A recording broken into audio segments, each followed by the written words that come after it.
안녕하세요. 자, 우리 사례로 쉽게 배우는 기업가치 평가 2판의 2장 볼게요. 사실 이 앞부분들은 주로 우리가 이제 어떤 뭐랄까 어떤 상식 혹은 어떤 직관적으로 좀 이해될 수 있는 부분이라서요. 재밌어요. 그래서 그냥 다양한 사례를 통해서 이럴 수도 있구나, 저럴 수도 있구나. 그래서 우리 제 교재 보시면 진짜 괜찮은 그 사례들이 많아요. 저희 사례 만드는 게 시간이 엄청 오래 걸리거든요. 그래서 요 사례에 대해서 좀 많은 시간을 할애했어요. 보겠습니다. 크게 목차를 보면요. 이렇게 보자. 분석 접근법이 있어요. 그래서 우리가 보통 이제 탑다운 혹은 바텀업이라는 게 있는데요.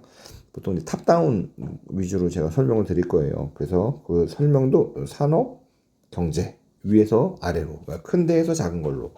그리고 요 이제 3장 가면 이제 기업에 대한 분석들을 해요. 그래서 산업 분석을 하면요. 여기 3장하고 여기 3하고 4에 같이 있는 건데요. 주요 툴이 있어요. 양대 툴인데 하나는 파이포스라고 해서요. 요 5가지 변수에 의해서 어떤 산업의 매력도를 결정하는 그런 모형하고요. 패스트라고 해서 이것도 이제 어떤 좀 더 이제 좀 파이포스보다는 광범위한 거예요. 그래서 어떤 트렌디한 것까지 볼 수 있는 거. 그래서 실무적으로도 이 파이포스하고 패스트를 많이 어떤 외부 환경에 대한 분석 툴로 사용을 많이 해요. 그리고 사례 보죠. 이커머스 이거 보시면 1판 때도 있었어요. 1판, 그러니까 사례 1은 1판에 있던 내용을 업데이트한 거예요. 그때도 자세히 읽어보시면 쿠팡이 좀 그나마 가능성이 높다라고 했는데 여전히 이제 쿠팡이 가능성이 높다. 이게 교재로 나가기 때문에요. 뭐 어느 회사가 잘 될 거야, 어느 회사 망할 거야 이런 얘기를요 교재에 쓸 수가 없어요. 책에 그거 써봐요. 어떻게 돼요? 그 당사자 회사는 얼마나 기분이 나쁘겠어요. 자, 그다음에 인구 구조. 원래 요 인구 구조에 시간을 엄청 많이 들으려고 했어요. 인구 구조가 변하면 굉장히 우리 지금 국내 기업하고 우리 현실에 가장 크게 영향을 미치는 변수 중에 하나예요. 저는 여러 가지 변수가 있지만 거의 국가 안보급으로 중요한 변수가 현재 인구 구조 변화에 따른 거예요. 그래서 뭐 인구 구조 변화로 인해서 우리 삶이 통째로 바뀔 텐데 그걸 굉장히 전방위적으로 보려고 했거든요. 시간이 너무 오래 걸리고 또 어떻게 보면 그냥 앞으로 이럴 것이다. 그러고만 끝나면 안 될 것 같아가지고 해결책도 나름 이제 막 여기 논문도 보고 저것도 보고 뭐 사례도 보면서 했는데 차마 이게 책에는 못 쓰겠더라고요.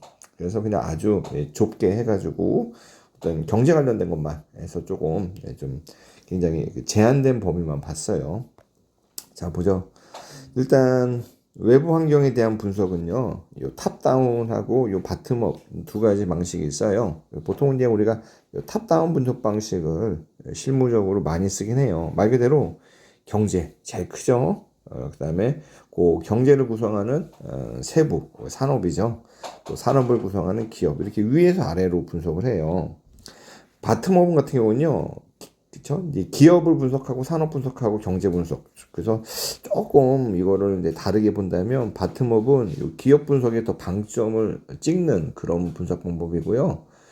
탑다운 같은 경우에는 외부 환경 쪽에 더 방점을 찍는 분석법이에요. 그래서 이게 상황마다 조금씩 달라요. 이제 우리가 이제 근데 보통은 요 탑다운하고 바텀업을 2개 좀 섞어서 많이 써요. 예를 들어 이제 글로벌 투자한다. 그럼 탑다운 접근법을 좀 많이 쓰긴 해요. 탑다운이라는 건 그럼 글로벌 투자자다 내가. 그럼 어느 나라에 투자를 할까? 그럼 그 중에서 경제가 제일 많이 좋아질 수 있을 만한 그런 데를 이제 선택을 해야겠죠. 그 국가 안에서도 내가 이제 어떤 산업에 투자할 거냐. 앞으로 성장성이 높은 산업에 투자를 하겠죠. 그 산업 안에서도요. 성장성이 제일 높은 기업에 투자하겠죠. 이런 식으로 이제 나아가는 게 이 탑다운이에요. 이제 바텀업 같은 경우에는요.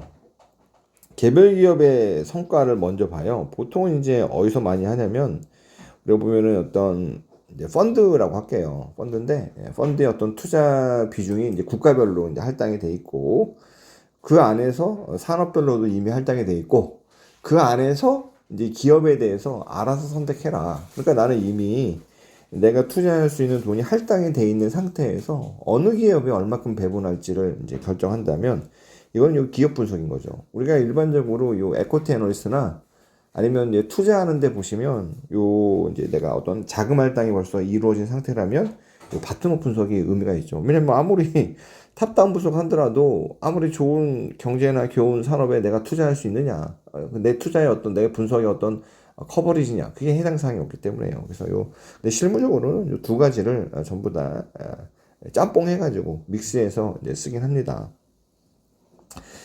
여러분들이 요 보시는 요 강의하고요, 실제 교재하고 색깔이 달라요. 왜냐면 요 교재는 인쇄해서 나온 걸 여러분들이 보시는 거고, 요 강의는요, 요 인쇄하기 전에 그 내용을 PDF 파일로 만들어서 하기 때문에요.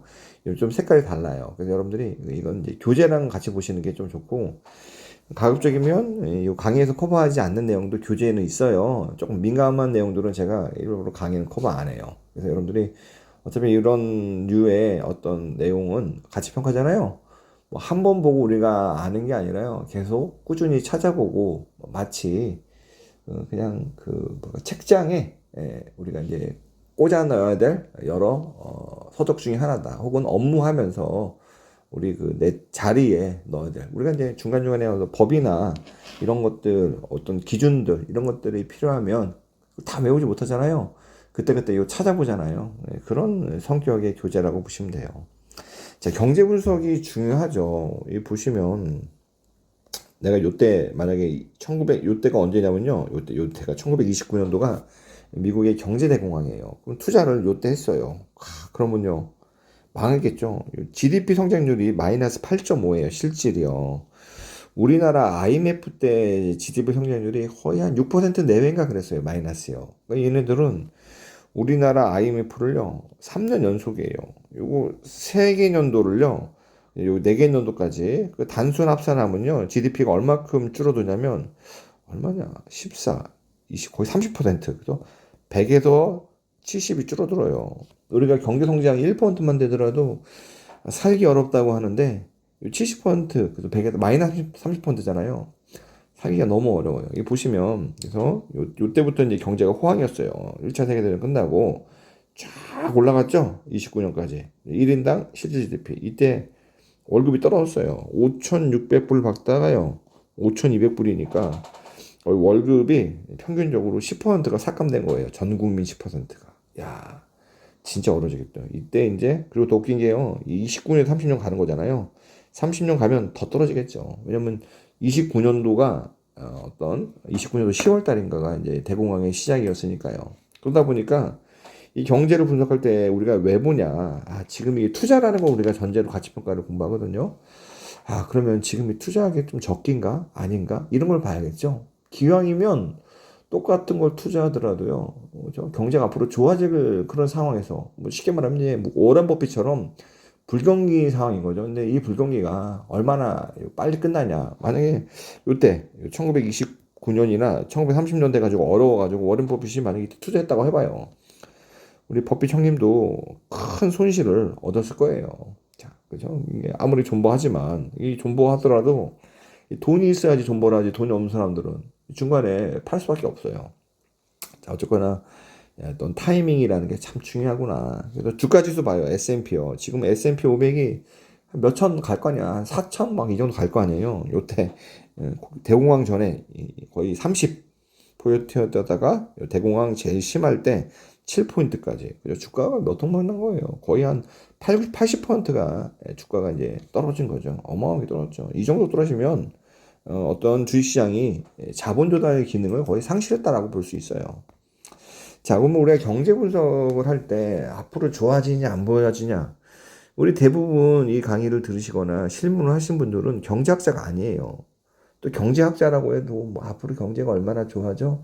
안 좋아져? 이거 어떻게 알아요? 그거 알면 다 돈 벌었게. 그래서 어떤 용도냐면요. 이런 변수들을 보는구나. 그 얘기는요. 이 가치평가 하시는 분이 경제에 대해서 내가 전망해보고 별 그 의미 없고요. 여러 이제 브레인들이 만든 경제 전망 보고서들이 많을 거 아니에요. 대표적으로 한국은행 이런 데서 많을 거고, 미국에서 FRB 같은 데도 만들 거고, 뭐 국제 투자 관련해서 뭐 IMF나 이런 데도 만들 거 아니에요. 근데 그런 이제 보고서를 보실 때 좀 유심해서 보셔라 라는 거죠. 그래서 좀 보고서를 읽으려면 뭐 좀 내용을 알아야지 이제 보고서를 읽잖아요. 우리가 이제 경제 분석의 대상으로 제일 많이 일단 먼저 언급하는 게 GDP예요. 뭐 GNP, GDP, GDI 뭐 여러 가지가 있는데 그냥 GDP를 많이 써요. 얘는 이제 국내 총생산. 이 GDP라는 건 기간의 개념이에요. 여기 보시면 일정한 기간 동안 한 경제라고 했는데 이제 국가라고 보셔도 돼요. 하나의 국가에서 생산된 중요한 거 최종재 시장 가치다라는 거예요. 부가가치 합이거나 최종재 시장 가치.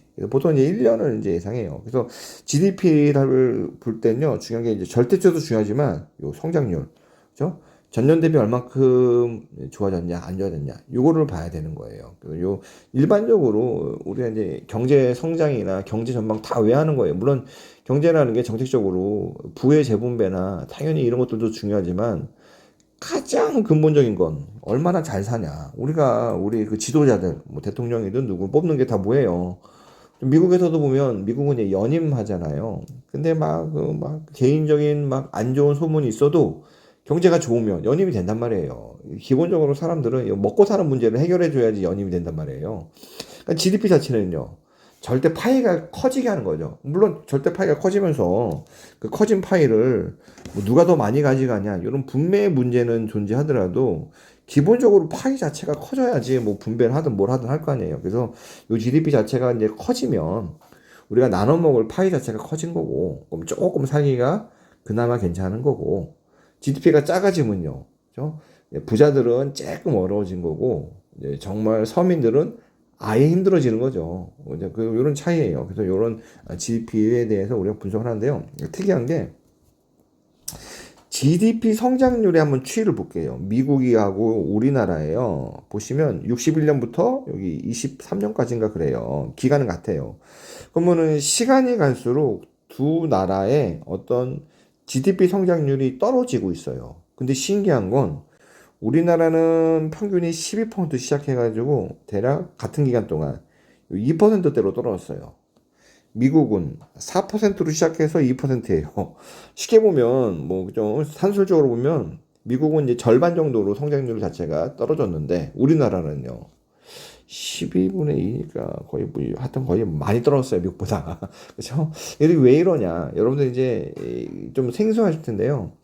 경제학의 한 부분이 경제 성장이라는 부분이 있어요. 거기 보면은 전통적으로 이제 경제 성장을 이제 만들어내는 요인들이 이제 노동하고 자본이라고 봐요. 근데 이제 현대 경제학에서는 노동 자본 외에요. 기술이라는 부분들, 뭐 인적 자원, 뭐 무형 자원, 뭐 이런 것들을 어떤 경제 성장을 가속시키거나 줄어드는 것을 방지하는 그런 역할을 한다고 그래요. 그래서 사실상 또 우리가 눈여겨봐야 될 게 뭐냐면 R스퀘어가 뭐지? 라는 건요. 통계학에서요. X하고 Y 변수 간의 설명력을 나타내는 거예요. 여기서는요. 요 GDP고요. 그다음에 변수가 시간이에요. 그래서 보시면 우리나라는 이렇게 쫙 떨어지잖아요. 떨어지는 거에 대해서 요 선형으로 설명했을 때 한 40%를 설명해요. 미국은요. 떨어지는 거에서 10%를 설명해요. 이걸 조금 다르게 해석하면요. 미국 같은 경우에는 시간이 지나도 GDP의 어떤 일반적인 평균치가 떨어지지 않는 것 같다. 이렇게도 볼 수도 있고, 우리나라는 확실히 시간이 지나면서 GDP의 어떤 성장률 자체가 좀 떨어지는구나. 이걸 좀 더 유의미하게 관찰할 수 있구나. 이렇게 볼 수 있어요. 이 두 나라의 큰 차이는 여러 차이가 있지만 기본적으로 이제 기술력이 달라요. 그래서 일반적으로 기술 수준이 높은 국가들은요, 이러한 GDP 성장률이 유지되거나 극단적으로 좀 올라가거나 떨어지더라도 좀 적게 떨어지거나 반면에 이제 기술 성장성이 좀 낮은 국가들은요, 이게 조금 급격히 떨어지거나 그래서 이런 것들 있잖아요. 중진국 함정. 그래서 많은 국가들이 이제 우리가 이제 근대화 이후죠. 이제 산업혁명 이후 말고요. 2차 세계대전 이후에 이제 신생공업들이죠. 이제 식민지 됐던 그런 이제 국가들이 이제 막 발전하는데 선진국 문턱에서 대부분 다 탈락을 하고 선진국까지 넘어간 국가들이 진짜 뽑기 힘들다 그래요. 근데 우리나라 같은 경우가 굉장히 예외적으로 이제 그런 이제 중진국에서, 그러니까 쉽게 말하면 개발도상국에서 선진국으로 올라간 그런 케이스죠. 운도 참 좋았고.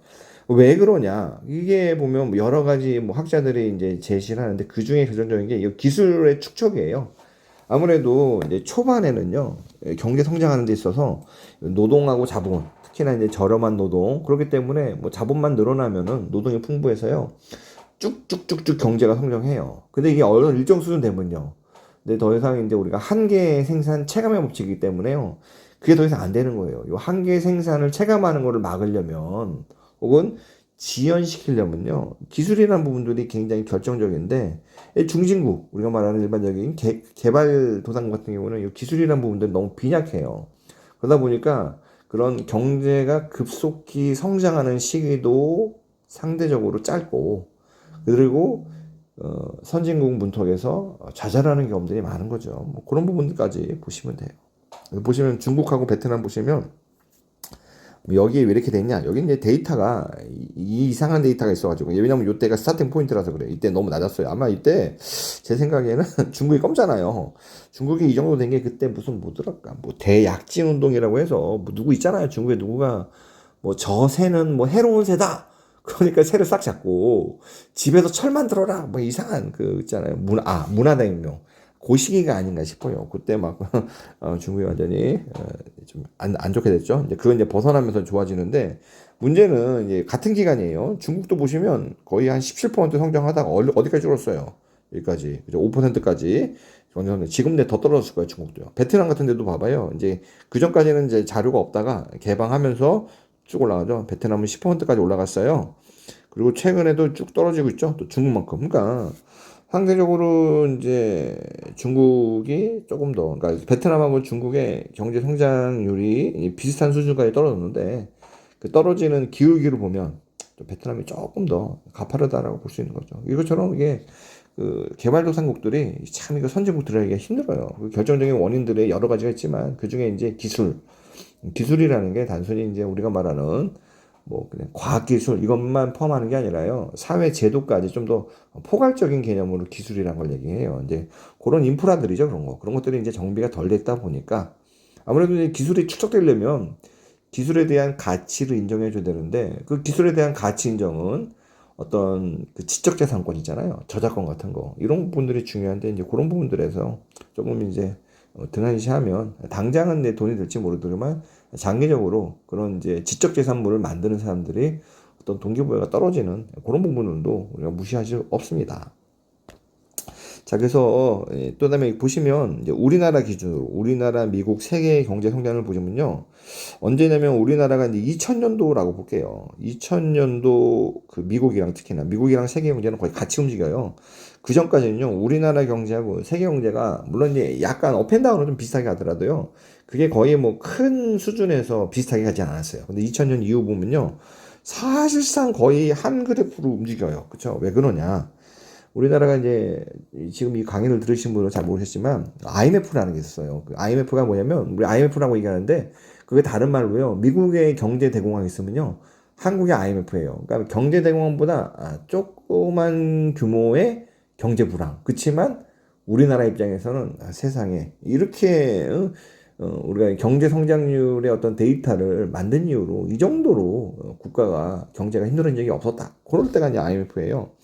IMF가 지나면서요, 그때 이제 여러 가지 조건들로 돈을 받았는데, 그런 조건들의 중요한 내용들이 경제 개방이에요. 그러다 보니까, 그쵸? 이제 개방 경제를 하다 보니까 해외 부분에 영향을 많이 받게 돼서, 2000년 이후부터는 우리나라 경제와 뭐 미국 경제, 세계 경제가 동조화라고 하죠. 그래서 그 얘기는 뭐냐. 우리나라 경제를 알고 싶으면요, 미국 경제를 봐라. 혹은 세계 경제를 봐라. 물론 이제 미국 경제랑 우리나라 경제가 똑같이 흘러가진 않아요. 미국은 뭐 지금도 경제가 좋은데 우리 좀 어렵잖아요. 그래서 똑같이 가지 않지만 일반적으로 미국이 좋으면 다른 나라도 정도의 차이는 있지만 좋거나 같아요. 근데 미국이 불경기면 전 세계가 불경기예요. 뭐 이런 식으로 얘기하면 너 뭐 미국 빠는 거 아니냐 그런데 아유, 뭐 경제에서 누구를 빠는 게 어딨어요. 그죠? 경제는 그냥 경제일 뿐이고, 그냥 돈 얘기하는 건데, 뭐 부자 좋은 사람 뭐 이런 거 없어요. 돈 얘기에서는. 그래서 현실이 미국이란 데가 워낙 세계 경제에 미치는 영향이 지대하기 때문에 우리가 우리나라의 어떤 경제 상황이나 미래 경제 방향을 좀 알고 싶으면 미국 경제나 세계 경제를 좀 더 보는 게 도움이 된다. 이렇게 조금 이해해 주시면 좋을 것 같습니다. 자, 그래서 제가 한번 봤어요. 미국 경제하고요, 세계 경제에 회귀 분석해 보니까요, 변수가 하나예요, 단변수. 결정 계수가 얼마예요? 67%예요. 와, 엄청 크죠? 이 정도면. 상관 계수는요, 0.8이에요. 쉽게 말하면 그냥 미국 경제가 움직이면요, 세계 경제도 같이 움직인다라고 보시면 돼요. 계수도 보시면 되는데, 그렇죠? 이제 미국 경제가 1% 올라갈 때마다요, 세계 경제가 0.67%만큼 상승을 해요. 자, 그래서 네, 여기 보시면 이제 여기 미국 경제가 요거 제일 시꺼먼 거예요. 그죠? 전체 위에 있는 거. 여기 교재상으로는 잘 안 보이지만 여러분들이 책으로는 잘 보여요. 왜냐면 이게 인쇄한 거랑 달라서 그래요. 저도 이게 처음에 보고 이러면은 책 사는 사람이 구분이 안 되잖아요. 근데 거기 이제 편집장님께서 이게 그 파일로는 이렇게 보이더라도 인쇄하면은 뚜렷하게 구분돼서 보인다. 걱정 말아라. 그러셨어요. 그래서 여러분들이 교재 사시면 되는데, 쉽게 말하면 이제 미국 경제가 전체 세계 경제에 좀 정도의 차이지만 40% 가까이 차지하고 있어요. 그렇죠? 그리고 그러다 보니까 미국 경제를 조금 우리가 많이 좀 봐야 돼요. 그러니까 우리가 이제 미래 어떤 경제, 우리나라의 경제를 논하면서요, 미국 경제나 뭐 가까운데 뭐 중국이나 이런 데를 제외하고 논할 수는 없어요. 자, 실업률이라는 자료도 봐볼게요. 우리나라 보통은 이제 경제에서는요, 요 경제하고 실업률을 단기적으로는 역의 관계라고 봐요. 경기가 좋으면 아무래도 실직자가 줄잖아요. 그러면 실업률이 떨어지고, 경제가 떨어지면 실업률이 올라가고, 그래서 서로 이제 역의 관계라고 하는데, 이게 좀 우리나라 좀 이상해요. 보시면 일단은 이게 요 막대 그래프가 실업률이고요. 요 선으로 되는 게 경제 성장률이에요. 근데 보면 딱히 뭐 이게 무슨 관계가 있어 보이진 않아요. 그래서 제가 뭐라고 했냐면 2000년부터요, 2023년 동안 우리나라 경제에 한해서요, 실업률하고 GDP 성장률의 상관계수를 봤어요. 그죠? 아니구나, 이거는 미국이구나. 우리나라 어디 갔지? 여기 있는데. 아, 있구나. 죄송합니다. 같은 기간 동안 GDP, 우리나라, 여기 한국의 GDP 성장률하고 실업률의 상관계수가 0.16이에요. 그러니까 GDP가 올라가면 실업률도 올라가. GDP가 떨어지면 실업률도 떨어져. 이게 말도 안 되잖아요. 그렇죠? 그래서 이 경제 이론 측면에서는 우리나라가 조금 말도 안 됐어요. 또 우리나라의 어떤 평균적인 실업률이 3.5%인데요. 일반적으로 우리가 잠재 실업률, 그죠? 어떤, 뭐랄까, 좀, 이상적인 실업률을 한 3% 정도 수준을 보는데, 이 정도로 본다면, 야, 우리나라는 정말 지금까지 이상적으로 경제 활동한 거 아닌가? 라는 이제 착각을 주기도 해요. 그래서 이 실업률 자료를 볼 때는 좀 주의하셔야 돼요. 그래서 단순히 실업률 자료만 봐서는요, 경제에 대해서 조금 우리가 알기는 어렵고, 이 실업률을 보조하는 지표들이 있어요. 이제 그런 것들도 같이 보시면 돼요. 미국 봐봐요. 미국 보시면, 그죠? 이제 여기가 경제성 GDP가 툭 떨어졌어. 실업률이 올랐잖아요. 그죠? 이 코로나 때 뚝 떨어졌어. 실업률이 올랐어요. 자, 그래서 미국 같은 경우에는요, 보니까 우리가 예상대로 경제 어떤, 이론들이 예측하는 대로 단기적으로 실업률하고 GDP가 음의 상관관계를 갖고 있어요. 자, 금리도 볼게요. 우리가 요걸 이제 피셔 방정식이라고 하거든요. 보통 요 금리는요, 요 명목금리, 실질금리라고 되어 있는데, 이제 무위험 이자율이라고 생각하시면 돼요. 그래서 요 명목금리라는 거는 우리가 이제 눈에 관찰할 수 있는 금리네. 아, 그쵸? 이제 이렇게 보시면 되는데, 물론 여기다 빼기 1을 해야겠다. 그치? 그래야지. 그쵸? 원금 빼줘야 되니까요. 자, 그래서 여기가 1 플러스 R로 해야 되는 게 적당하네. 하여튼, 요렇게 해서 이제 봐요. 그래서 여기서 이제 우리가 이제 알 건요. 우리가 여기서 이제 주의해서 볼 건요. 첫 번째 이거예요. 이런 명목금리를 결정하는 변수는요, 요 실질금리하고요, 기대 인플레이션이에요. 요 실질금리라는 거는 뭐 여러 가지 있지만, 또 자본의 한계 생산성이라고 얘기를 해요. 뭐 조금, 비슷한 어떤 대용시로 본다면, 경제 성장률이라고 보시면 돼요. 그렇죠? 그래서 경제 성장률이 올라가면 일반적으로 이제 금리도 올라간다라고 보시면 돼요. 물가라는 건 물론, 그래서 우리 경제학에서는요, 실질금리가 거의 이렇게 거의 이제 움직이지 않는다라고 보고, 물가에 따라서 명목금리가 바뀐다고 봐요.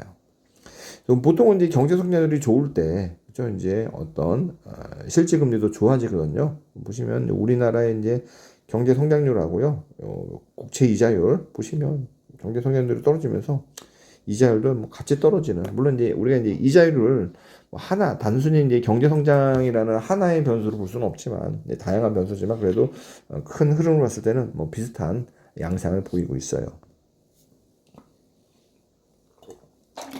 그 다음에 이제 국채와 회사채 금리 보시면 우리가 일반적으로 국채는요 무위험 자산이라고 봐요. 그래서 국채 금리를 무위험 이자율, 회사채는 회사에서 발행한 채권이기 때문에 위험 채권이에요. 그럼 회사채 금리하고 국채 금리하고 누가 더 크겠어요? 회사채 금리가 커요. 그래서 요 회사채 금리를 1번, 국채 금리를 2번이라고 해볼게요. 그래서 1번에서 2번을 뺀 거를 이제 금리 스프레드라고 해볼게요. 여기는요 금리 차이잖아요. 금리 스프레드예요. 그러면은 얘가 뭐냐면 요 직선으로 된 게 금리 차이, 금리 스프레드예요. 요 차이가 크잖아요. 여기는 평평하고, 그러니까 보시면 여기가 0이잖아요. 그러니까 두 개의 차이가 요때는 되게 많이 나고 상대적으로 요때는 적게 나죠. 요때는 또 많이 나고, 이 많이 난 데의 시기를 봐봐요. 2008년, 2010년 불경기 때, 요때는 코로나 때, 그쵸? 코로나 때는 이제 회사들이 망할 수 있으니까요. 회사채에 대한 위험이 커져요. 그래서 회사채의 금리는 올라가고 사람들이 안전자산에 대한 선호욕구가 커요. 국채를 사겠죠? 국채를 많이 사면 국채 가격이 올라가요. 그 얘기는 국채 금리가 떨어져요. 그러다 보니까 두 개의 차이, 금리 차이가 확대돼요. 그래서 우리가 어떤 경제를 볼 때는요, 어떤 위험자산하고 무위험자산 간에요, 수익률 차이를 보셔도 돼요. 그래서 수익률 차이가 커지고 확장되는 시기는요, 일반적으로 우리가 어떻게 보냐면은 이제 뭐랄까, 불경기가 심한 때, 수익률 차이가 좀 좁아지는 경우에는요, 경기 좋을 때, 이때는 수익률 차이가 거의 낮잖아요, 바닥. 이런 데는 좀 경기가 좀 괜찮을 때예요. 이때도 올라갔죠. 이때는 이제 9.11 맞죠? 예, 월드 트레이드 센터에 그때 이제 경제가 잠깐 불경기가 있었죠. 자, 보시면 한국과 미국 간 국채 금리 스프레드예요. 이 스프레드니까 시꺼먼 게 시꺼먼 거죠. 이제 좀 진한 게 10년짜리 국채하고 10년짜리 국채예요. 아무래도 이제 두 나라의 국채 금리를 보면 우리나라가 평균 그죠. 일반적으로 이제 여러 가지 요인이 있지만 미국보다는 좀 더 리스크가 큰 국가예요. 그러다 보니까 우리나라의 금리가 일반적으로 미국 금리보다 큰 게 일반적이에요. 더 0을 기준으로 한다면 이 0선에서는 뭐예요? 우리나라 금리하고 미국 금리, 그러니까 국채 금리죠. 같다라는 의미예요. 그래서 일반적으로 우리나라 금리가 높은 게 맞아요. 3년하고 3년도 비교해도. 그러니까 10년짜리, 만기 10년짜리를 비교하나 3년짜리를 비교하나 높아요, 높아. 근데 이게 이제 경제가 안정되면서 두 나라의 쉽게 말하면 한국 올려 아까 전에 뭐 좀 회사채 금리라고 보고요. 미국 국채를 이제 국채 금리라고 보셔도 돼요. 그러니까 위험자산과 무위험자산 이렇게 보셔도 돼요. 자, 그러다 보니까 이게 점점 경제가 이제 안정화되면서 이제 두 나라의 금리 차이가 줄어들다가 불경기가 되면서 금리 차이가 올라갔어요. 그리고 다시 또 경제가 안정화되면서 줄어들다가 특이한 거, 이게 플러스, 그렇죠? 이 마이너스가 마이너스라는 건요. 미국 금리가 우리나라 금리가 높다는 거예요. 요것도 마이너스. 이런 그 말이 좀 안 되잖아요. 금리 역전 현상이라고 하잖아요. 자, 최근에 그죠? 최근 10년 동안 이게 두 번이나 발생한 거예요. 요때는 이제 우리 이제 경기 부양하려고 하여튼 뭐 여러 가지 이유가 있지만 어쨌거나 이게 뭐 우리가 생각하는 일반적인 경제 이론에서 봤을 때 좀 일반적인 현상은 아니다. 이건 문제가 있다라고 보는 거죠. 그러면 우리나라의 경제가 아유 뭐 알아서 잘 하시겠죠. 뭐 제가 뭐 경제 뭐 감나라 배나라 해요. 뭐 정책 위반하시는 분들이 알아서 하겠지. 그렇죠? 자, 환율도 보시면 이제 우리나라 보면요. 요때가 언제냐면 97년도 환율이 2,000원까지 거의 갔어요. 그 다음에 높을 때가 이때 금융위기 때, 그죠? 그 이후에 한번 또, 요게 아마요, 제가 2024년 한 11월? 뭐, 요때 할 때라서 계엄령 전자료예요. 그래가지고, 그때 1,500원까지 거의 올라간 거는 없어요. 그렇지만 여전히 최근에 높아요. 네, 최근에 높아지는 원인 중에 하나가 이 금리 역전 현상 때문에 이것도 이제 무시하지 못하는 그런 부분이죠. 그래서 야 그렇구나. 근데 환율은 왜 보냐면요. 우리나라 같은 경우를 우리가 이제 경제학에서 보면요. 미국, 한국 있다가 볼게요. 미국 경제들요. 대국이라고 그러고 한국을 소국이라고 해요. 그래서 그럴 수밖에 없죠. 뭐 경제 규모나 이런 거. 그래서 대국 경제하고 소국 경제라고 있는데요. 우리 특히나 이런 소국 개방 경제예요. 우리나라는요. 그런 데는요. 어떤 외부의 어떤 변인들이 굉장히 중요해요. 그러다 보니까 환율이라는 게 어떤 역할을 하냐면요. 우리나라에서는 약간 보호막이에요. 우리나라가 이렇게 있어요. 그러면 이게 보호막이 있어가지고 외부에서 뭐가 하잖아요. 뭐가 제일 먼저 반응하냐?